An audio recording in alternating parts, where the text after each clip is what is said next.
স্বাগত সবাইকে reaper healthy tips এ। আজকে আমরা জানবো গর্ভবতী মায়েদের জন্য কোন কোন খাবার সবচেয়ে পুষ্টিকর এবং জরুরি। গর্ভাবস্থার সময় মায়ের সুস্থতা আর শিশুর সঠিক বিকাশের জন্য পুষ্টিকর খাবার অপরিহার্য। চলুন শুরু করি। নাম্বার ১, ফলমূল ও শাকসবজি। প্রতিদিন অন্তত ৫ রকমের ফল ও সবজি খান। এগুলো ভিটামিন, মিনারেল সহ আর আঁশের চমৎকার উৎস, যা হজমে সহায়তা করে এবং রোগ প্রতিরোধ ক্ষমতা বাড়ায়। নাম্বার ২, প্রোটিন সমৃদ্ধ খাবার। ডিম, মাছ, মাংস, ডাল, ছোলা এবং বাদাম থেকে প্রোটিন নিন। প্রোটিন শিশুর কোষ গঠনে গুরুত্বপূর্ণ ভূমিকা রাখে।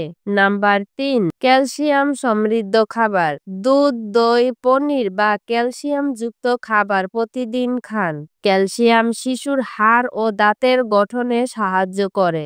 ৪, আয়রন সমৃদ্ধ খাবার। আয়রনের ঘাটতি হলে রক্ত স্বল্পতা হতে পারে, তাই পালং শাক, কিশমিশ, মাংস ইত্যাদি খেতে ভুলবেন না।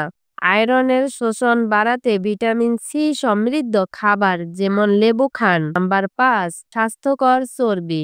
ওমেগা ৩ ফ্যাটি অ্যাসিড সমৃদ্ধ সামুদ্রিক মাছ, আখরোট এবং চিয়া সিড শিশুর মস্তিষ্কের বিকাশে সাহায্য করে। নাম্বার ৬, পর্যাপ্ত পানি পান করুন। শরীরে পানির ভারসাম্য বজায় রাখতে দিনে অন্তত ৮ থেকে ১০ গ্লাস পানি পান করুন। মায়ের পুষ্টি মানেই শিশুর সুস্থ ভবিষ্যৎ, তাই গর্ভাবস্থায় নিজের খেয়াল রাখুন এবং স্বাস্থ্যকর খাবার বেছে নিন। আরও এমন স্বাস্থ্য টিপস পেতে আমাদের চ্যানেল সাবস্ক্রাইব করতে ভুলবেন না। ধন্যবাদ।